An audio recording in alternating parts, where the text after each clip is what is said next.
students, welcome to NFLent IS. So we are back again with the complete The Hindu analysis for 16th to 22, that is tomorrow's till tomorrow. So we are doing from 16th to tomorrow's weekly analysis of May 2025. It is part 1, part 2 will be covered by tomorrow. It will be uploaded tomorrow. So so now we'll start today's very important article. Myself, your Pooja Shumkod ma'am. If you have any queries or any doubts to clarify, then please do an inquiry through an email ID called as nflentis2025@gmail.com. And first important article for the day is today's important news article is called as Axiom Mission 4, which is also called as AX4. And this mission has been brought up by the collaboration of both NASA and ISRO to hold outreach activities. So that is how it was in the news. Mission name is called as we already knew it, Axiom Mission 4, which is also called as AX4, organized by Axiom Space in collaboration with NASA, ISRO and other international partners as well. But mainly you have to remember is NASA and ISRO. Okay, it is a collaboration mission. And launch date will be, it is about to launch on 8th of June 25. And launch site is NASA's Kennedy Space Center, which is located in Florida. And launch vehicle is SpaceX Falcon 9 rocket. Spacecraft is used here is SpaceX Crew Dragon. Crew members includes, it is international mission. It is a AX4 crew is international one, and marking a milestone, especially in commercial space flight, where it is marking a milestone in the commercial space lift, which includes group captain called as Subhanshu Shukla sir, who is an Indian, who is the first astronaut in a commercial mission. It is a commercial mission, and he is known as the first astronaut to the International Space Station. So very important, please do revise for your 2026 UPSC prelims exam and all the other KPSC or any of the state public service examinations as well. Axiom 4 mission ಬಗ್ಗೆ ಹೇಳೋದಾದರೆ, ಇಸ್ರೋ ಮತ್ತು NASA ಎರಡರ ಒಂದು ಅಂತಾರಾಷ್ಟ್ರೀಯ ಪಾಲುದಾರ ಸಹಯೋಗದೊಂದಿಗೆ ಆಗ್ತಾ ಇರುವಂಥದ್ದು. ಓಕೆ, ಸೊ ಕೆಲವೊಂದು ಚಟುವಟಿಕೆಗಳನ್ನು ಹಿಡಿದಿದೆ ಅಂತಲೇ ಹೇಳಬಹುದು. ಮಿಷನ್ ಹೆಸರು ನೋಡೋದಾದರೆ ಆಕ್ಸಿಯಮ್ ಮಿಷನ್ 4 ಅಂತ ಕರಿತೀವಿ, ಆಕ್ಸ್ 4.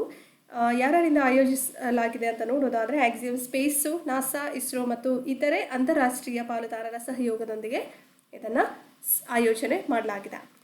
ಸೊ ಪ್ರಾರಂಭ ದಿನಾಂಕ ನೋಡೋದಾದರೆ 8ನೇ ಜೂನ್ 2025ರಂದು ಶುರು ಆಗ್ತಾ ಇದೆ.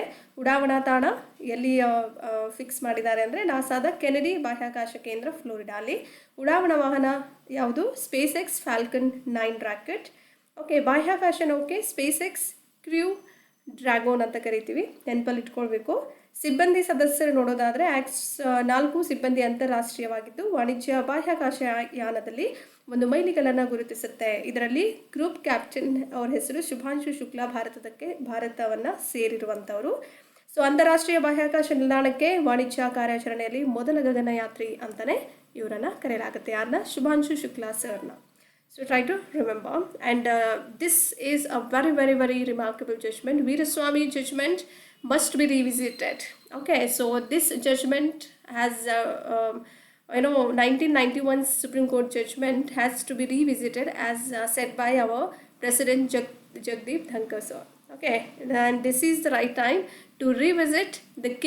Veeraswamy judgment said by our Vice President Jagdeep Dhankar sir, as I already mentioned. If we see more about this judgment, so 1991 Supreme Court judgment dealt with the issue of whether the Prevention of Corruption Act was applicable to the higher court judges or not.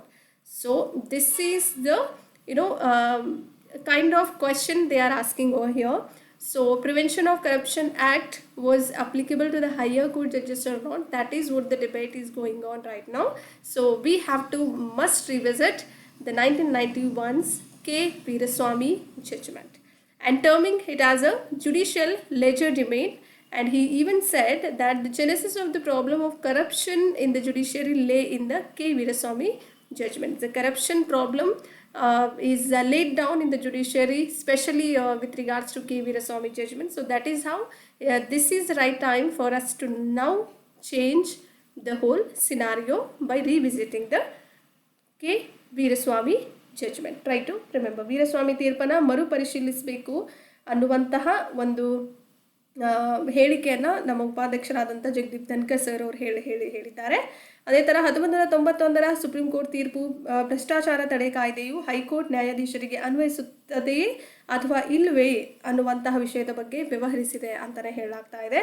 ಇದನ್ನು ನ್ಯಾಯಾಂಗ ಲೆಜರ್ಡಿ men ಅಂತಲೂ ಕರಿಬಹುದು ನೀವು ಎಂದು ಬಣ್ಣಿಸಿದ ಅವರು ಅಂದರೆ ಅದರ ಬಗ್ಗೆ ವರ್ಣನೆ ಮಾಡಿದ್ದಾರೆ. ನ್ಯಾಯಾಂಗದಲ್ಲಿನ ಭ್ರಷ್ಟಾಚಾರದ ಸಮಸ್ಯೆಯ ಮೂಲವು ಕೆ ವೀರಸ್ವಾಮಿ ತೀರ್ಪಿನಲ್ಲಿದೆ ಅಂತ ಹೇಳಲಾಗ್ತಾ ಇದೆ. ನಾವು ಈಗ ಬದಲಾಗುವಂತಹ ಸಮಯ ಬಂದಿದೆ ನಮಗೆ ಅಂತಲೂ ಕೂಡ ಹೇಳಿದ್ದಾರೆ. And this is what is important. Try to remember about the judgment of K Veeraswamy judgment. Try to remember. And now we are moving on to E0 FIR initiative. Very important. Amit Shah sir launched E0 FIR initiative recently. And if we speak more about this initiative, then the Indian Cybercrime Coordination Center, which is also called as I4C, has recently introduced financial cybercrime complaints. So it is with regards to complaints with regards to cybercrime, and the two important mediums will be used to complain or to register. And registered financial, all those frauds will be registered via two important mediums. One is called as 1930, which is an helpline number, and another one is a website or the portal called as cybercrime.government.in. Try to remember these were the two important mediums where the financial fraud registrations will be done through these two platforms with a fraud value of about 10 lakh rupees. So fraud value will consist of more than 10 lakh, then that is considered as a financial fraud.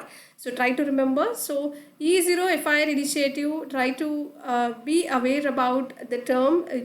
It is with respect to cybercrime, and I4C is taking care of all these initiatives. Try to remember. Okay, do not forget. E0 FIR ಉಪಕ್ರಮದ ಬಗ್ಗೆ ನೋಡೋದಾದರೆ ಅಮಿತ್ ಶಾ ಅವರು E0 FIR ಅನ್ನು ಪ್ರಾರಂಭ ಮಾಡಿದ್ದಾರೆ. ಈ ಉಪಕ್ರಮದ ಬಗ್ಗೆ ಅವರ ಒಂದು ಏನಂತಾರೆ ಸನ್ನಿಧಿಯಲ್ಲಿ ಶುರುವಾದಂತಹ ಒಂದು ಮುಖ್ಯವಾದಂಥ ಉಪಕ್ರಮ ಅಂತಲೇ ಹೇಳ್ಬೋದು.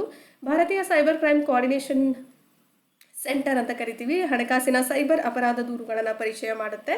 ಅದೇ ಥರ 2 ಮಾಧ್ಯಮಗಳನ್ನು ಒಳಗೊಂಡಿರುತ್ತೆ. ಒಂದು 1930 ಸಹಾಯವಾಣಿ ಸಂಖ್ಯೆ, ಇನ್ನೊಂದು ಅಥವಾ ನೀವು ಇನ್ನೊಂದರ ಮೂಲಕನೂ ದೂರನ್ನು ಸಲ್ಲಿಸಬಹುದು. ಅದು cybercrime.government.in ಅನ್ನುವಂತಹ ಪೋರ್ಟಲ್ ಮೂಲಕ ಕೂಡ ನೋಂದಾಯಿತ ಅಂದರೆ ಆರ್ಥಿಕ ವಂಚನೆ ಆದಂತಹವರಿಗೆ ಒಂದು ನೋಂದಾವಣೆ ಮಾಡುವಂತಹ ಒಂದು ಮುಖ್ಯವಾದಂಥ ಮಾಧ್ಯಮಗಳು ಇದಾಗಿರುತ್ತೆ. 10 ಲಕ್ಷ ರೂಪಾಯಿಗಿಂತ ಹೆಚ್ಚಿನ ವಂಚನೆ ಮೌಲ್ಯದೊಂದಿಗಿರುವಂತಹ ಯಾವುದೇ ಒಂದು ವಂಚನೆ ಆಗಿರುತ್ತಲ್ಲ, ಸೊ ಈ 2 ಮಾಧ್ಯಮಗಳ ಮೂಲಕ ಅವರು ನೋಂದಾವಣೆ ಮಾಡಬಹುದು ಅನ್ನುವಂತಹ ಮುಖ್ಯವಾದಂಥ ಉಪಕ್ರಮ ಜಾರಿಗೆ ತರಲಾಗಿದೆ. Panchayat Advancement Index PAI, again important. It has been recently released in this particular year in the month of April 25 by our Ministry of Panchayati Raj. Try to remember Panchayati Raj, you'll get most of the questions. So PAI ಅನ್ನು ಪಂಚಾಯತ್ ರಾಜ್ ಸಚಿವಾಲಯವು April 2025ರಲ್ಲಿ ಬಿಡುಗಡೆ ಮಾಡಿದೆ. So ಹಾಗಾಗಿ ಪಂಚಾಯತ್ ಪ್ರಗತಿ ಸೂಚ್ಯಂಕ ಸುದ್ದಿಯಲ್ಲಿದೆ ಅಂತ ಹೇಳ್ಬೋದು. And if you speak more about this index, it is very composite index with having 435 indicator. Just imagine how composite it is. Okay, it covers validated data from over 2.16 lakh all over from gram panchayats, and 11,000 gram panchayats been excluded due to the unvalidated data. Because of the lack of data or unvalidity with regards to the data, 11,000 gram panchayats has been excluded out of this index, and Uttar Pradesh provided data for only of 40% of its gram panchayat, raising concerns about the developmental gaps as well. So Uttar Pradesh is hardly shown the data with regards to the gram panchayat level, so it's of only 40%. So it is raising concerns towards the developmental gaps of Uttar Pradesh. PAI portal is one such portal, which is www.pai.government.in, which enables Sarpanch and ward members to understand their gram panchayats local sustainable development goals, which in short we do call that as LSDG status. They'll find out the status of LSDG, that is local sustainable development goals of gram panchayat, and whatever the action needs to be taken. So all these will be done through the portal called as PAI portal. Okay, so it will help to understand all those Sarpanch and ward members about the status of LSDG, and as well as what were the action needs to be taken over here there. And impact and application of PRI, it can guide allocation of funds, okay, through various schemes called as MP-LAD or MLA-LAD. So all these local area development programs to achieve sustainable development goals by 2030. Try to remember, very very important. Okay, ಸೂಚ್ಯಂಕದ ಕುರಿತು ಇನ್ನೂ ಹೆಚ್ಚಾಗಿ ನೋಡೋದಾದರೆ 435 ಸೂಚಕಗಳೊಂದಿಗೆ ಸಂಯೋಜಿತವಾದಂತಹ ಸೂಚ್ಯಂಕ ಇದಾಗಿರುತ್ತೆ. 2.16 ಲಕ್ಷ ಗ್ರಾಮ ಪಂಚಾಯತ್ಗಳಿಂದ ಮೌಲ್ಯೀಕರಿಸಿದಂತಹ ಡೇಟಾವನ್ನು ಒಳಗೊಂಡಿರುವಂಥದ್ದು. ಅದೇ ಥರ 11,000 ಗ್ರಾಮ ಪಂಚಾಯತ್ಗಳನ್ನು ಅಮಾನ್ಯಗೊಳಿಸಿದ ಡೇಟಾದ ಕಾರಣದಿಂದ ಹೊರಗಿಡಲಾಗಿದೆ. ಇದನ್ನು ಉತ್ತರ ಪ್ರದೇಶವು ಕೇವಲ 40% ಮಾತ್ರ ಗ್ರಾಮ ಪಂಚಾಯತ್ಗಳಿಗೆ ಡೇಟಾವನ್ನು ಒದಗಿಸಿರುವಂಥದ್ದು.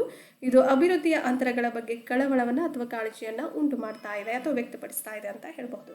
PAI ಪೋರ್ಟಲ್ www.pai.government.in ಅನ್ನುವಂಥದ್ದು ಸರ್ಪಂಚರಾಗಿರ್ಬೋದು ಮತ್ತು ವಾರ್ಡ್ ಸದಸ್ಯರನ್ನು ಅರ್ಥ ಮಾಡಿಕೊಳ್ಳಲಿಕ್ಕೆ ಅನುವು ಮಾಡಿಕೊಡುವಂತಹ ಒಂದು ಪ್ರಮುಖವಾದಂಥ ಪೋರ್ಟಲ್ ಅಂತಲೇ ಕರೆಯಬಹುದು ನೀವು. ಅವರ ಗ್ರಾಮ ಪಂಚಾಯತ್ಗಳ ಸ್ಥಳೀಯ ಸುಸ್ಥಿರ ಅಭಿವೃದ್ಧಿ ಗುರಿಗಳನ್ನು, ಅದರ ಸ್ಥಿತಿಗಳನ್ನು ಮತ್ತು ಅದರ ಅಗತ್ಯ ಕ್ರಮಗಳು ಹೇಗೆ ಕೈಗೊಳ್ಳುವುದು ಅನ್ನುವಂತಹ ಒಂದು ಮುಖ್ಯವಾದಂತಹ ಅಂಕಿಅಂಶವನ್ನು ಇದ್ರ ಮೂಲಕ ಗುರುತುಪಡಿಸಿಕೊಳ್ಳಬಹುದು. ಅದೇ ಥರ PRI ಯ ಪರಿಣಾಮ ಆಗಿರ್ಬೋದು ಮತ್ತು ಅದರ ಅನ್ವಯಗಳು ನೋಡೋದಾದರೆ 2030 ವೇಳೆಗೆ SDG ಅಂದರೆ ಸಸ್ಟೈನಬಲ್ ಡೆವಲಪ್ಮೆಂಟ್ ಗೋಲ್ ಅಂತ ಕರಿತೀವಿ, ಅವುಗಳನ್ನು ಸಾಧಿಸಲಿಕ್ಕೆ ನಿಧಿಗಳ ಹಂಚಿಕೆ ಬೇಕಾಗಿರುತ್ತೆ, ಹೌದಲ್ವಾ? ಸೊ ಅದು ಯಾವುದ್ರ ಮೂಲಕ ಸಿಗುತ್ತೆ? MP-LAD ಲೋಕಲ್ ಅಂದರೆ ಕೆಲವೊಂದು ಸುಸ್ಥಿರ ಅಭಿವೃದ್ಧಿ, ಸ್ಥಳೀಯವಾಗಿರುವಂಥ ಸುಸ್ಥಿರ ಅಭಿವೃದ್ಧಿ ಗುರಿಗಳು ಅಂತ ಈಗಾಗಲೇ ಹೇಳಿದ್ದೆ ನಾನು SDG. ಸೊ ಅದು ಯಾವುದು ಬರುತ್ತೆ? MP-LADs ಆಗಿರ್ಬೋದು, MLA-LADಗಳಿಂದ ನಿಧಿಗಳ ಹಂಚಿಕೆಗೆ ಮಾರ್ಗದರ್ಶನವನ್ನು ಮಾಡಬಹುದು ಅಂತ ಹೇಳಾಗ್ತಾ ಇದೆ. So, and if we move on to the next important article, India's relationship with Turkey and Azerbaijan, and now we are understanding deep into how the India's relationship worsened with both the countries, especially with Turkey and Azerbaijan. So what were the pros and cons of it, why it has completely changed the relationship with both the countries? Let's have a quick recap. Turkey and Azerbaijan supported Pakistan after the Pahalgam massacre. Right after the Pahalgam attack or the terror attack or the massacre, Turkey and Azerbaijan completely supported Pakistan. And in reaction to this, Indian people, what they have done, especially Indian travelers, began cancelling all those trips to both Turkey and Azerbaijan countries. They have cancelled their trip to those two countries. A very good initiative. If I was the person at that particular massacre at that time, if I have chosen to go over there, then I used to cancel and do a very good and bold step towards it. So very good initiative from all those Indians. I am very proud of it. And tour operators in India, they have also withdrew all those offers and promotional packages from both the countries. And social media campaigns calling for a boycott, especially with Turkey and Azerbaijan, very good initiative altogether. And institutional and academic fallout, if we see with regards to both the countries with India, then IIT Bombay, IIT Roorkee and JNU, that is Jawaharlal Nehru University, which is in Delhi, suspended all those MOUs with Turkish universities, as Turkey supports Pakistan on Kashmir region, and Pakistan in return will support Turkey on Cyprus region. So that is how both are having a good coordination with one another. So India is not taking any of the step towards the country called as Turkey and as well as Azerbaijan. And if we see about trade impact on analysis, that India's imports from these two countries are very minimal in nature. Less than 1% of the crude oil imports we do take from both the countries. But Azerbaijan could suffer more economically because India was its third largest crude oil buyer in the year 2023. So it can impact Azerbaijan country if India is not tying the knot with or continuing the knot with Azerbaijan. So economically they might suffer. So that is how the key areas we can read out here. So see, if we see in Kannada language, the same thing. ಎರಡು ದೇಶಗಳು Turkey ಮತ್ತು Azerbaijan ಜೊತೆ ಭಾರತದ ಸಂಬಂಧ ಹೇಗಿದೆ ಅನ್ನುವಂತಹ ಒಂದು ಅರ್ಥ ಮಾಡಿಕೊಳ್ಳುವಂಥ ಒಂದು ಸಂದರ್ಭ ಬಂದಾಗಿದೆ. ಸೊ ಪಹಲ್ಗಾಮ್ ಹತ್ಯಾಕಾಂಡದ ನಂತರ ಟರ್ಕಿ ಮತ್ತು ಅಜರ್ಬೈಜಾನ್ ಪಾಕಿಸ್ತಾನವನ್ನು ಬೆಂಬಲಿಸಿದ ಎರಡು ದೇಶಗಳು. ಅದರ ಪ್ರತಿಕ್ರಿಯೆಯಾಗಿ ಭಾರತೀಯ ಪ್ರಯಾಣಿಕರು ಸಹ ಎರಡು ದೇಶಗಳಿಗೆ ಪ್ರವಾಸಗಳನ್ನು ರದ್ದುಗೊಳಿಸಿದ್ದಾರೆ. ಅದೇ ಥರ ಭಾರತದಲ್ಲಿರುವಂಥ ಪ್ರವಾಸ ನಿರ್ವಾಹಕರು ಕೂಡ ಕೆಲವೊಂದು ಕೊಡುಗೆಗಳು ಮತ್ತು ಪ್ರಚಾರದ ಪ್ಯಾಕೇಜ್ಗಳನ್ನು ಸಹ ಹಿಂತೆಗೆದುಕೊಂಡಿದ್ದಾರೆ. ಬಹಿಷ್ಕಾರಕ್ಕೆ ಕರೆ ನೀಡುವಂಥ ಸಾಮಾಜಿಕ ಮಾಧ್ಯಮ ಪ್ರಚಾರಗಳು ಟರ್ಕಿ ಮತ್ತು ಅಜರ್ಬೈಜಾನನ್ನು ಬಹಿಷ್ಕಾರ ಮಾಡ್ತಾ ಇದೆ ಅಂತಲೇ ಹೇಳ್ಬೋದು. ಒಳ್ಳೆಯ ಒಂದು ಇನಿಷಿಯೇಟಿವ್ ಅಥವಾ ಉಪಕ್ರಮಗಳು ಅಂತಲೇ ಹೇಳ್ಬೋದು. ಸಾಂಸ್ಥಿಕ ಮತ್ತು ಶೈಕ್ಷಣಿಕ ಪರಿಣಾಮಗಳು ಏನೇನು ಉಂಟಾಗಬಹುದು ಅಂತ ನೋಡೋದಾದರೆ IIT ಬಾಂಬೆ, IIT ರೂರ್ಕಿ ಮತ್ತು JNU ಜವಾಹರ್ಲಾಲ್ ನೆಹರು ವಿಶ್ವವಿದ್ಯಾಲಯ, ಈ ಎಲ್ಲ ವಿಶ್ವವಿದ್ಯಾಲಯಗಳು ಏನು ಮಾಡ್ತಾ ಇದೆ ಅಂದರೆ ಟರ್ಕಿಷ್ ವಿಶ್ವವಿದ್ಯಾನಿಲಯಗಳೊಂದಿಗಿನ ಎಲ್ಲ ರೀತಿಯ ಒಪ್ಪಂದಗಳನ್ನು ಅಮಾನತುಗೊಳಿಸಲಾಗಿದೆ ಅಂತ ಹೇಳಾಗ್ತಾ ಇದೆ. ಯಾಕೆ ಅಂದರೆ ಕಾಶ್ಮೀರದ ವಿಷಯದಲ್ಲಿ ಟರ್ಕಿ ಪಾಕಿಸ್ತಾನವನ್ನು ಬೆಂಬಲಿಸ್ತಾ ಇದೆ. ಅದೇ ಥರ ಸೈಪ್ರಸ್ ಅಂತ ಬಂದಾಗ ಅಲ್ಲಿ ಪಾಕಿಸ್ತಾನವು ಟರ್ಕಿಯನ್ನು ಬೆಂಬಲಿಸ್ತಾ ಇದೆ. ಸೊ ಒಂದಕ್ಕೊಂದು ಸಹಾಯ ಪಾಕಿಸ್ತಾನ ಮತ್ತು ಇನ್ನೊಂದು ಟರ್ಕಿ ಸಹಾಯ ಮಾಡ್ಕೊಳ್ತಾ ಇದ್ದಾರೆ. ಸೊ ಹಾಗಾಗಿ ಇಂಡಿಯಾಗೆ ತುಂಬ ಪರಿಣಾಮ ಬೀರುವಂತಹ ಏನಂತಾರೆ ಒಂದು ರಿಸ್ಕ್ ಇದೆ ಅಂತಲೇ ಹೇಳಬಹುದು. ಸೊ ಹಾಗಾಗಿ ಭಾರತವು ಕೂಡ ಎಲ್ಲ ಒಪ್ಪಂದಗಳಿಗೆ ಅಮಾನತುಗೊಳಿಸಲಾಗ್ತಾ ಇದೆ. ಅದೇ ಥರ ವ್ಯಾಪಾರದ ಪರಿಣಾಮ ನೋಡೋದಾದರೆ ಈ ಎರಡೂ ದೇಶಗಳಿಂದ ಭಾರತದ ಆಮದುಗಳು ತುಂಬ ಕಡಿಮೆ ಅಂತರದಲ್ಲೇ ಇದೆ, ಕಡಿಮೆ ಆಗಿದೆ ಅಂತ ಹೇಳ್ಬೋದು. ಕಚ್ಚಾ ತೈಲದ ಆಮದುಗಳು 1% ಅಂದರೆ 1% ಕಡಿಮೆ ಇರುವಂಥದ್ದು, ಅಂದರೆ ಆಲ್ಮೋಸ್ಟ್ ಆಮದುಗಳು ಕಡಿಮೆನೇ ಇದೆ ಅಂತಲೇ ಹೇಳ್ಬೋದು ನೀವು ಅಲ್ವಾ. ಅದೇ ಥರ ಅಜರ್ಬೈಜಾನ್ ಹೆಚ್ಚು ಆರ್ಥಿಕವಾಗಿ ಹಾನಿಗೊಳಗಾಗಬಹುದು. ಹೇಗೆ ಅಂದರೆ 2023ರಲ್ಲಿ ನೋಡೋದಾದರೆ ಭಾರತವು ಅಜರ್ಬೈಜಾನ್ ದೇಶದ 3ನೇ ಅತಿ ದೊಡ್ಡ ಕಚ್ಚಾ ತೈಲ ಖರೀದಿದಾರರಾಗಿದ್ದರು. ಯಾರು ಅಂದರೆ ನಮ್ಮ ಭಾರತ ದೇಶದಿಂದ ತಗೊಳ್ತಾ ಇದ್ರು ಅಂತ ಹೇಳಾಗ್ತಾ ಇದೆ. And Atomizer is one such great article, it was in the news. Atomizer is a device. See, from now onwards we do have 1 or 2 marker questions which will be asked in your UPSC prelims, so please be aware about it. So Atomizer is one such device which creates all those spray. Okay, so it is a device that creates a spray. Try to remember. And what is this spray? Spray, it is a collection of all those drops that disperses as a gas. So once you have a perfume, so that spray bottle will be there, no? So that will be created by Atomizer. And that spray, how spray it will work? Okay, it is a collection of all those drops that disperses as a gas. So simple thing. Atomizer ಅಂದ್ರೇನು? ಸ್ಪ್ರೇಯನ್ನು ರಚಿಸುವಂಥ ಸಾಧನ ಅಂತಲೇ ಕರಿಬಹುದು. ಅದೇ ಥರ spray ಅಂದ್ರೇನು? ಅನಿಲವಾಗಿ ಹರಡುವಂತಹ ಹನಿಗಳ ಸಂಗ್ರಹ. ತುಂಬ ಅರ್ಥಗರ್ಭಿತವಾಗಿರುವಂಥದ್ದು, ತುಂಬ ಸಿಂಪಲ್ ಆಗೇ ಇದೆ, ಅಷ್ಟೊಂದು ಸಂಕೀರ್ಣವಾಗಿ ಏನಿಲ್ಲ. ಅರ್ಥ ಮಾಡಿಕೊಳ್ಳುವಂತಹ ಒಂದು ಸಿಂಪಲ್ ಆಗಿರುವಂಥ ವರ್ಡ್ಸ್ಗಳಲ್ಲಿ ಯೂಸ್ ಮಾಡಿದ್ದೀನಿ ನಾನು.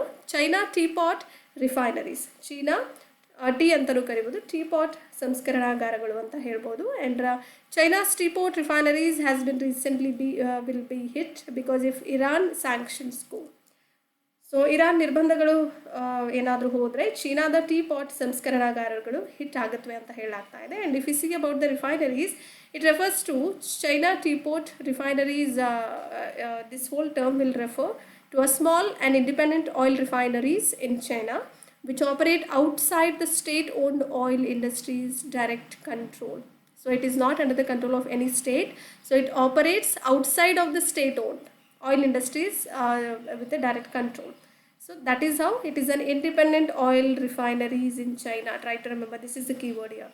And outside, okay, it operates outside of the state-owned oil industries direct control. It is not under the state control. So it is an independent oil refinery. Do remember, try to remember about China teapot refineries. Okay, so ಏನು ಹೇಳಿದ್ದಾರೆ ಅಂದರೆ ಇಲ್ಲಿ ಇದು ಚೀನಾದಲ್ಲಿರುವಂತಹ ಸಣ್ಣ ಸ್ವತಂತ್ರ ತೈಲ ಸಂಸ್ಕರಣಾಗಾರಗಳನ್ನು ಉಲ್ಲೇಖ ಮಾಡುವಂಥದ್ದು. ಇದು ಸರ್ಕಾರಿ ಸ್ವಾಮ್ಯದ ತೈಲ ಉದ್ಯಮದ ನೇರ ನಿಯಂತ್ರಣದ ಹೊರಗೆ ಇದ್ದುಬಿಟ್ಟು ಕಾರ್ಯನಿರ್ವಹಿಸುವಂಥದ್ದು. ಅಂದರೆ ಸರ್ಕಾರದ ಯಾವುದೇ ಭಾಗವಾಗಿ ಕೆಲಸ ಮಾಡುವಂಥದ್ದಲ್ಲ, ಅಂದರೆ ಅದು ಸ್ವತಂತ್ರವಾಗಿ ಕೆಲಸ ಮಾಡುವಂತಹ ತೈಲ ಸಂಸ್ಕರಣಾಗಾರ ಅಂತಲೇ ಹೇಳಬಹುದು. And if you see about key characteristics, size very small, much smaller than major state-owned Chinese oil refineries as we already knew it. And ownership includes privately owned or it will run by the local governments. It is not under the state government, okay? Privately owned or else it will be run by the local governments, people. And nickname is called as teapot refineries, and because of their small size and relatively simple operations, okay? So and location includes mostly located in the Shandong province, which is in eastern China. Try to remember. ಪ್ರಮುಖ ಗುಣಲಕ್ಷಣಗಳು, ಗಾತ್ರ ನೋಡೋದಾದರೆ ತುಂಬ ಚಿಕ್ಕದಾಗಿರುವಂಥ ಗಾತ್ರ ಹೊಂದಿರುವಂಥದ್ದು, ಸರ್ಕಾರಿ ಸ್ವಾಮ್ಯದ ಚೀನಿ ತೈಲ ಸಂಸ್ಕರಣಾಗಾರಗಳು ಅಂತ ಕರಿತೀವಿ. ಅಂದರೆ ಸರ್ಕಾರದಿಂದ ಆಚೆ ಇದ್ದು ಕೆಲಸ ಮಾಡುವಂಥ ತೈಲ ಸಂಸ್ಕರಣಾಗಾರಗಳು ಅಂತ ಕರಿತೀವಿ, ಓಕೆ. ಮಾಲೀಕತ್ವ ನೋಡೋದಾದರೆ ಖಾಸಗಿ ಒಡೆತನದಲ್ಲಾದರೂ ಇರ್ಬೋದು ಅಥವಾ ಸ್ಥಳೀಯ ಸರ್ಕಾರಗಳಿಂದ ನಡೆಸಲ್ಪಡುವಂಥದ್ದು. ಅದಕ್ಕೆ ಇನ್ನೂ ಬೇರೆ ಬೇರೆ ನಾನಾ ಹೆಸರುಗಳು ನೋಡೋದಾದರೆ ಏನಂತ ಕರೀತಾರೆ, ಟೀ ಪಾಟ್ ಸಂಸ್ಕರಣಾಗಾರಗಳು ಅಂತಲೂ ಕರಿಬಹುದು. ಸಣ್ಣ ಗಾತ್ರ ಮತ್ತು ಅವುಗಳ ತುಲನಾತ್ಮಕವಾಗಿ ಸರಳವಾದ ಕಾರ್ಯಾಚರಣೆಗಳ ಕಾರಣದಿಂದ ಅವುಗಳಿಗೆ ಟೀ ಪಾಟ್ ರಿಫೈನರೀಸ್ ಅಂತಲೂ ಕರಿತೀವಿ. ಅದೇ ಥರ ಸ್ಥಳ ನೋಡೋದಾದರೆ ಹೆಚ್ಚಾಗಿ ಇವುಗಳನ್ನು ಪೂರ್ವ ಚೀನಾದ ಶಾಂಡಾಂಗ್ ಪ್ರಾಂತ್ಯದಲ್ಲಿ ಕಂಡುಬರುವಂಥದ್ದು. And if you see about Perito Moreno Glacier, which is also called as White Giant, it looks exactly like this. Try to do have a look in the image. ಇತ್ತೀಚೆಗೆ ಇದು ಗ್ಲೇಷಿಯರ್ ಬಗ್ಗೆ ಹೇಳಲಾಗಿದೆ. ಇದನ್ನು ಬಿಳಿ ದೈತ್ಯ ಅಂತಲೂ ಸಹ ಕರೆಯಲಾಗುತ್ತೆ. So Perito Moreno Glacier is experiencing some alarming changes. It lost massive ice block. There is a ice block we can able to see in this particular region, raising concerns about its stability. So that is how it was in the news. ಇತ್ತೀಚೆಗೆ ಪೆರಿಟೋ ಮೊರೆನೋ ಹಿಮನದಿ ಅಂತ ಕರಿತೀವಿ ಗ್ಲೇಷಿಯರ್ನ, ನೆನಪಲ್ಲಿಟ್ಕೊಳ್ಳಿ. So ಈ ಹಿಮನದಿಯು ಆತಂಕಕಾರಿ ಬದಲಾವಣೆಗಳನ್ನು ಅನುಭವಿಸ್ತಾ ಇದೆ. ಅದ್ರ ಜೊತೆಯಲ್ಲಿ ಅದು ಬೃಹತ್ ಐಸ್, ಕೆಲವೊಂದು ಮಂಜುಗಡ್ಡೆ ಬ್ಲಾಕನ್ನು ಕಳೆದುಕೊಳ್ತಾ ಇದೆ. ಅದರ ಸ್ಥಿರತೆಯ ಬಗ್ಗೆ ಕಳವಳವನ್ನು ಇಲ್ಲಿ ವ್ಯಕ್ತಪಡಿಸಲಾಗಿದೆ ಅಂತ ಹೇಳಲಾಗ್ತಾ ಇದೆ. And if you see more about this glacier located in Argentina, and this glacier is known for its dramatic ice calving events. So it is known for its dramatic ice calving events, has become a focal point for the discussions on climate change and as well as for its impacts. Okay, ಈ ಹಿಮನದಿ ಸ್ಥಳ ನೋಡೋದಾದರೆ ಅರ್ಜೆಂಟೀನಲ್ಲಿ ಇರುವಂಥದ್ದು. ಈ ಹಿಮನದಿಯು ನಾಟಕೀಯ ice ಕ್ಯಾವಿಂಗ್ ಘಟನೆಗಳಿಗೆ ಹೆಸರುವಾಸಿಯಾಗಿದೆ. ಅದರ ಜೊತೆಯಲ್ಲಿ ಇದು ಹವಾಮಾನದ ಚರ್ಚೆಗಳಿಗೂ ಕೂಡ ಕೇಂದ್ರ ಬಿಂದುವಾಗಿದೆ. ಸೊ ಹವಾಮಾನ ಬದಲಾವಣೆ ಆಗಿರಬಹುದು ಮತ್ತು ವಾಯುಗುಣ ಬದಲಾವಣೆ ಅಂತ ಕರಿತೀವಿ ಕ್ಲೈಮೇಟ್ ಚೇಂಜ್ನ. ಸೊ ಅದರ ಪರಿಣಾಮಗಳ ಬಗ್ಗೆಯೂ ಸಹ ಇಲ್ಲಿ ಚರ್ಚೆ ಮಾಡಲಾಗುತ್ತೆ. And it has been a UNESCO World Heritage Site since 1981. This is very important.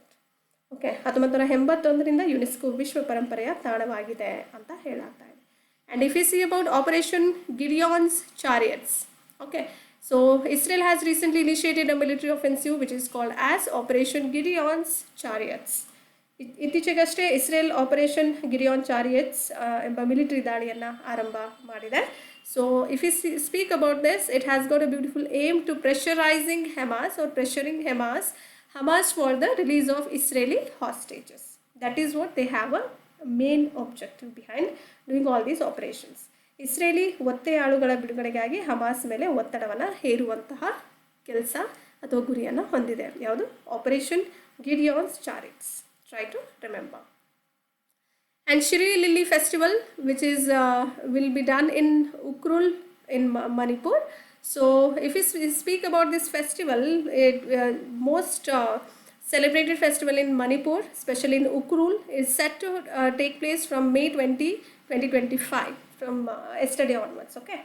So ಮಣಿಪುರದ ಉಕ್ರೂಲ್ನಲ್ಲಿ ಶಿರುಯಿ ಲಿಲಿ ಉತ್ಸವವು ಇತ್ತೀಚೆಗೆ ಮೇ 20, 2025 ನಡೆಯಲಿದೆ. ಅಂದರೆ ನಿನ್ನೆಯಿಂದ ಪ್ರಾರಂಭಗೊಂಡಿದೆ ಆಲ್ರೆಡಿ.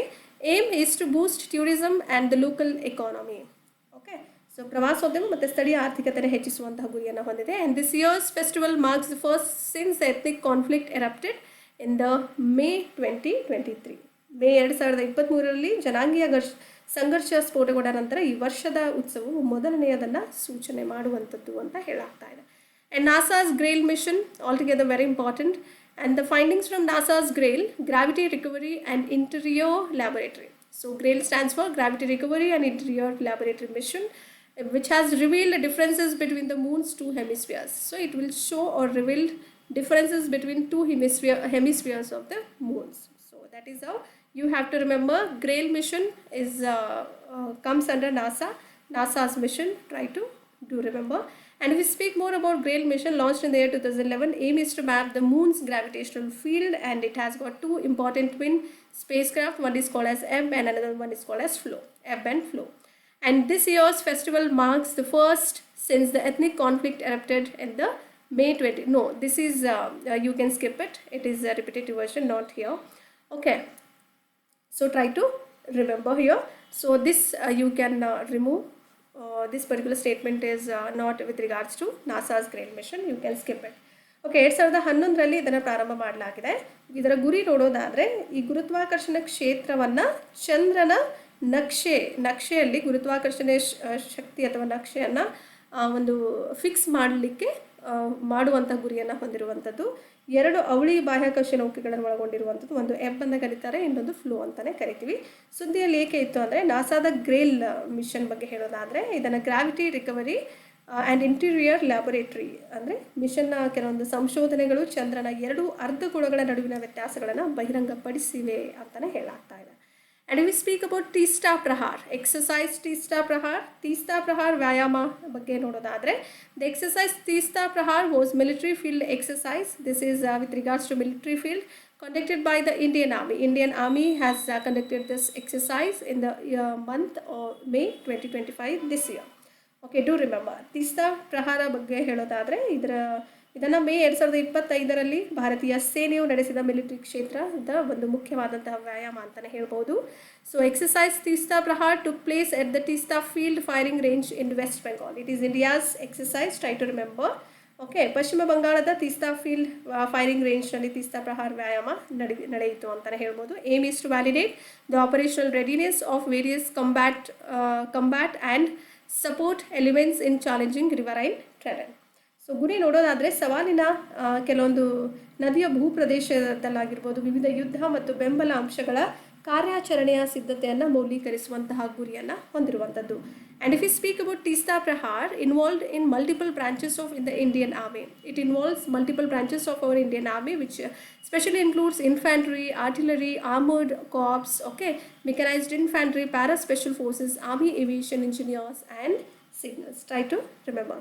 Teesta Praharಗಳ ಬಗ್ಗೆ ನೋಡೋದಾದರೆ ಕಾಲಾಳು ಪಡೆ, ಆರ್ಟಿಲರಿ, ಆರ್ಮ್ಡ್ ಕಾರ್ಪ್ಸ್ ಇರ್ಬೋದು, ಮೈಕ್ನೆಸ್ ಪದಾತಿ ದಳಗಳಾಗಿರ್ಬೋದು ಅಥವಾ ಇಂಜಿನಿಯರಿಂಗ್ಗಳು ಆಗಿರ್ಬೋದು, ಸಿಗ್ನಲ್ಗಳು ಇತರೆ ಒಳಗೊಂಡಂತೆ ಭಾರತೀಯ ಸೇನೆಯ ಬಹುಶಾಖೆಗಳನ್ನು ಒಳಗೊಂಡಿರುವಂಥದ್ದು ಅಂತಲೇ ಹೇಳಲಾಗ್ತಾ ಇದೆ. And Marang Buru which is also called as Parasnath hill, try to remember both are one at the same. And the Jharkhand high court enforced a ban on the sale and consumption of meat and alcohol. So there will be a ban on meat and alcohol in this particular hill, denoting a long-standing inter-community conflict. Okay, Jharkhand high court ಈ ಬೆಟ್ಟದಲ್ಲಿ ಮಾಂಸ ಮತ್ತು ಮದ್ಯದ ಮಾರಾಟ ಮತ್ತು ಸೇವನೆಯ ಮೇಲೆ ನಿಷೇಧವನ್ನು ಜಾರಿಗೊಳಿಸಿದೆ. ಇದು ದೀರ್ಘಕಾಲದ ಅಂತರ್ ಸಮುದಾಯ ಸಂಘರ್ಷವನ್ನು ಸಹ ಸೂಚನೆ ಮಾಡುತ್ತೆ. And if we speak about Marang Baru, it is a religious site in Jharkhand. Jharkhand's religious site, you can rather say. ಜಾರ್ಖಂಡ್ನ ಧಾರ್ಮಿಕ ಕ್ಷೇತ್ರ ಅಂತ ಕರಿತೀವಿ. And it also uphold sacred value for both the Santal Adivasis and as well as for the Jain communities. ಇದು ಸಂತಾಲ್ ಆದಿವಾಸಿಗಳಾಗಿರ್ಬೋದು ಮತ್ತು ಜೈನ್ ಸಮುದಾಯಗಳೆರಡರ ಪವಿತ್ರ ಮೌಲ್ಯವನ್ನು ಹೊಂದಿರುವಂಥದ್ದು. And if we see about historical significance or importance, then Parasnath hill is revered by Jains. But whereas Santals on the other hand will view it as a Marang Buru as their deity. Okay, and this Paranath hill, it will be revered by Jains as the place where 20 of the 24 Tirthankaras, out of 24, 20 of the Tirthankaras have attained their nirvana there. The hill features over 40 Jain temples as well. ಪಾರನಾಥ್ ಬೆಟ್ಟ ಅಂತ ಬಂದಾಗ ಅಥವಾ ಪಾರಸ್ನಾಥ್ ಅಂತ ಕರಿತೀವಿ. ಇಲ್ಲಿ 24 ತೀರ್ಥಂಕರಲ್ಲಿ 20 ಜನರು ಏನು ಮಾಡಿದ್ದಾರೆ, ನಿರ್ವಾಣವನ್ನು ಪಡೆದಂಥ ಸ್ಥಳವೆಂದು ಜೈನರು ಗೌರವಿಸುವಂತಹ ಒಂದು ಮುಖ್ಯವಾದಂಥ ಬೆಟ್ಟ ಅಂತಲೇ ಹೇಳ್ಬೋದು. ಈ ಬೆಟ್ಟ ನೋಡೋದಾದರೆ 40ಕ್ಕೂ ಹೆಚ್ಚು ಜೈನ ದೇವಾಲಯಗಳನ್ನು ಒಳಗೊಂಡಿರುವಂಥದ್ದು. ಅದೇ ಥರ so the Santals on the other hand will view it as a Marang Buru. They'll not nowhere call Santals it as a Parasnath hill. They'll call it as a Marang Buru. But whereas Jain will consider it as a Parasnath hill or Paranath hill also. Parasnath, it should be Parasnath, okay. S became misplaced over there. And hold it as a vital part of their cultural identity. So ಮತ್ತೊಂದೆಡೆಗೆ ನೋಡೋದಾದರೆ ಇನ್ನೊಂದು ಕಡೆ ನಾವು ನೋಡಿದಾಗ ಸಂತಾಲರು ಮರಾಂಗ್ ಬುರು ಅಂತಲೇ ಕರೀತಾರೆ. ಮರಾಂಗ್ ಬುರುವನ್ನು ದೇವತೆಯಾಗಿ ನೋಡುವಂಥವರು ಮತ್ತು ಅದನ್ನು ತಮ್ಮ ಸಾಂಸ್ಕೃತಿಕ ಗುರುತಿನ ಪ್ರಮುಖ ಭಾಗವಾಗಿ ಕೂಡ ಹಿಡಿದಿಟ್ಟುಕೊಳ್ಳುವಂತಹ ಒಂದು ಮುಖ್ಯವಾದಂಥ ಹೆಸರುಗಳಾಗಿ ತಮಗೆ ಹೇಗೆ ಬೇಕು ಹಾಗೆ ಮಾಡ್ಕೊಂಡಿದ್ದಾರೆ. ಸಂತಾಲ್ ಆದಿವಾಸೀಸ್ ಒಂದು ಹೆಸರು ಕರೆದ್ರೆ ಇನ್ನು ಜೈನ್ ಕಮ್ಯುನಿಟಿ ಸಮುದಾಯದವರು ಇನ್ನೊಂದು ಹೆಸರಲ್ಲಿ ಕರೆದು ಎರಡೂ ಒಂದೇ. ಓಕೆ, ಯಾಕೆಂದರೆ ಬೆಟ್ಟದ ಮೇಲೇ ದೇವಸ್ಥಾನ ಇರುವಂಥದ್ದು.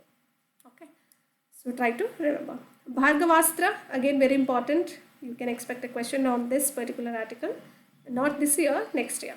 And the Bhargavastra has recently been used. It is a revolutionary counter drone used as a counter drone system developed by Solar Defense and Aerospace Limited. Try to remember, Bhargavastra Solar Defense ಮತ್ತು Aerospace Limited ಅಭಿವೃದ್ಧಿಪಡಿಸಿರುವಂತಹ ಕ್ರಾಂತಿಕಾರಿ counter drone ವ್ಯವಸ್ಥೆಯಾಗಿದೆ ಅಂತ ಹೇಳಲಾಗ್ತಾ ಇದೆ. Okay, so if we see more about Bhargavastra, as we already knew it is used for or designed to counter all those drone threats effectively. And it also addresses the growing threat posed by the drone swarms. So all these drones, enemy drones, will be, in order to do not have any sort of threat towards the drone swarms. So Bhargavastra is one such a counter drone system they have done for the country, and it can even detect drones from a faraway distance of over 6 kilometers. And the system employs even guided micro munitions to neutralize all those targets, and all those targets will be neutralized as per the guided micro munitions. Try to remember. ಭಾರ್ಗವಾಸ್ತ್ರವನ್ನು ಕೆಲವೊಂದು drone ಬೆದರಿಕೆಗಳನ್ನು ಪರಿಣಾಮಕಾರಿಯಾಗಿ ಎದುರಿಸಲಿಕ್ಕೆ ವಿನ್ಯಾಸಗೊಳಿಸಲಾಗಿರುವಂಥದ್ದು. ಇದು drone ಸಮೂಹಗಳಿಂದ ಹೆಚ್ಚುತ್ತಿರುವಂಥ ಬೆದರಿಕೆಯನ್ನು ಸಹ ಪರಿಹರಿಸುತ್ತೆ. ಅದೇ ಥರ ಸುಮಾರು 6 kilometre ದೂರದಿಂದ ಡ್ರೋನ್ಗಳನ್ನು ಪತ್ತೆ ಮಾಡುವಂತಹ ಒಂದು ಮುಖ್ಯವಾದಂತಹ ಒಂದು ಅಸ್ತ್ರ ಅಂತಲೇ ಹೇಳ್ಬೋದು. ಅದನ್ನು ಭಾರ್ಗವಾಸ್ತ್ರ ಅಂತ ಕರಿತೀವಿ. ಗುರಿಗಳನ್ನು ತಟಸ್ಥಗೊಳಿಸಲು ವ್ಯವಸ್ಥೆ, ಮಾರ್ಗದರ್ಶಿ, ಸೂಕ್ಷ್ಮ ಯುದ್ಧ ಸಾಮಗ್ರಿಗಳನ್ನು ಸಹ ಬಳಸಿಕೊಳ್ಳುವಂತಹ, ಅಂದರೆ ಟಾರ್ಗೆಟ್ಗಳನ್ನು ರೀಚ್ ಔಟ್, ಅಂದರೆ ಎಲ್ಲನೂ ನ್ಯೂಟ್ರಲೈಸ್ ಮಾಡುತ್ತೆ ಅಂತ ಹೇಳಾಗ್ತಾ ಇದೆ. Okay, so Serap Chu conservation reserves again important, and this particular reserve was officially notified on May 7, 2025. So ಈ ಒಂದು ಸೆರಾಪ್ ಚೂ ಅಂತ ಕರಿಬೋದು ಸಂರಕ್ಷಣಾ ಮೀಸಲು May 7, 2025 ಅಧಿಕೃತವಾಗಿ ಸೂಚನೆಯನ್ನು ಮಾಡಲಾಗಿದೆ. So located in Spiti valley, Himachal Pradesh. Aim is to protect the biodiversity and ecology of the Spiti Valley region of Himachal Pradesh, and it is now the largest conservation area in India. Now we do consider this as the largest conservation area. It even enhances conservation efforts for species like snow leopard. You can get to see here. Okay. So ಇದ್ರ ಬಗ್ಗೆ ನೋಡೋದಾದರೆ ಸಂರಕ್ಷಣಾ ಮೀಸಲು ಬಗ್ಗೆ, ಸ್ಥಳ ಸ್ಪಿಟಿ ಕಣಿವೆಯಲ್ಲಿ ಹಿಮಾಚಲ್ ಪ್ರದೇಶದಲ್ಲಿರುವಂಥದ್ದು. ಗುರಿ ಏನು ಹೊಂದಿದೆ ಅಂದರೆ ಹಿಮಾಚಲ್ ಪ್ರದೇಶದ ಸ್ಪಿಟಿ ಕಣಿವೆ ಪ್ರದೇಶದ ಜೀವ ವೈವಿಧ್ಯ ಮತ್ತು ಪರಿಸರ ವಿಜ್ಞಾನವನ್ನು ರಕ್ಷಿಸುವಂತಹ ಗುರಿಯನ್ನು ಹೊಂದಿರುವಂಥದ್ದು. ಇದು ಈಗ ಭಾರತದ ಅತಿದೊಡ್ಡ ಸಂರಕ್ಷಣಾ ಪ್ರದೇಶವಾಗಿ ಕಾಣ್ತೀವಿ. ಅದೇ ಥರ ಚಿರತೆಯಂತಹ ಪ್ರಭೇದಗಳಿಗೆ ಸಂರಕ್ಷಣಾ ಪ್ರಯತ್ನಗಳನ್ನು ಸಹ ಹೆಚ್ಚಳ ಮಾಡಲಾಗ್ತಾ ಇದೆ. And HASTAG experiment, HASTAG stands for Haloscope at Yale Sensitive to Axion Cold Dark Matter experiment, which is a leading research initiative which has aimed at detecting all those axions. Very important. Okay. ಈ ಹ್ಯಾಲೋಸ್ಕೋಪ್ ಬಗ್ಗೆ ಹೇಳುತ್ತೆ. ಹ್ಯಾಸ್ಟೆಕ್ experiment ಈ ಪ್ರಯೋಗವು ಅಕ್ಷಗಳನ್ನು ಪತ್ತೆ ಹಚ್ಚುವಂಥ ಗುರಿಯನ್ನು ಹೊಂದಿರುವಂಥ ಪ್ರಮುಖ ಸಂಶೋಧನಾ ಉಪಕ್ರಮವಾಗಿದೆ ಅಂತ ಹೇಳಲಾಗ್ತಾ ಇದೆ. And axions, what is this axions is all about? These are hypothetical particles are considered promising candidates for all those dark matters. Okay, ಇದು ಕಾಲ್ಪನಿಕ ಕಣಗಳಾಗಿದ್ದು ಡಾರ್ಕ್ ಮ್ಯಾಟರ್ಗೆ ಭರವಸೆಯ ಅಭ್ಯರ್ಥಿಗಳೆಂದು ಪರಿಗಣಿಸಲಾಗುತ್ತೆ ಅಂತ ಹೇಳಲಾಗ್ತಾರೆ. And Gamburtsev mountains, again important. Gamburtsev ಪರ್ವತ ಬಗ್ಗೆ ನೋಡೋದಾದರೆ, and these Gambutsey subglacial mountains has been recently lie hidden beneath Antarctica's thick ice sheet, located in Antarctica. So it is exactly, we can get to see, it was lie beneath the Antarctica's thick ice sheet. And key findings, if we see about these mountains, were first discovered in the year 1958. These were the very, very important instincts. UPSC has more interested towards asking all these facts. Try to do remember. Okay, take a printout, so rather than make a note of it while watching the video, pause it and write it down. Okay, make a note of it. ಇದ್ರ ಬಗ್ಗೆ ಹೇಳೋದಾದರೆ, ಗ್ಯಾಂಬಟ್ಸೇವ್ ಪರ್ವತದ ಬಗ್ಗೆ ಹೇಳೋದಾದರೆ, ಉಪಗ್ಲೇಷಿಯಲ್ ಪರ್ವತಗಳಾಗಿದ್ದು ಅಂಟಾರ್ಟಿಕಾದ ದಟ್ಟವಾದ ಮಂಜುಗಡ್ಡೆ ಕೆಳಗೆ ಅಡಗಿವೆ ಅಂತ ಹೇಳಲಾಗ್ತಾ ಇದೆ. ಇದನ್ನು ಈ ಪರ್ವತಗಳನ್ನು ಮೊದಲು 1958ರಲ್ಲಿ ಕಂಡುಹಿಡಲಾಯಿತು ಅಂತ ಹೇಳಲಾಗ್ತಾ ಇದೆ. And these were very, very important instincts, and part 2 will be uploaded tomorrow, by including tomorrow's the Hindu analysis part as well. So do not worry about the analysis part. Even if it is late, it will come. All these content you will never ever get in anywhere, in any of the institution will not cover in this particular comprehensive manner or in the holistic approach. I bet you nobody can. And trust me, if you trust me, then no one can stop you to reach to your goal, especially with your competitive world. And hope all the best for all of you. And this is the time, take your as much as rest you can and revise it. Just be calm and composed and do your best. And if you like the content, do like, share and subscribe, and share it among your friends as well. And do not forget to spread your love as you are already doing it. Keep loving us, keep sharing us. Thank you and have a good time.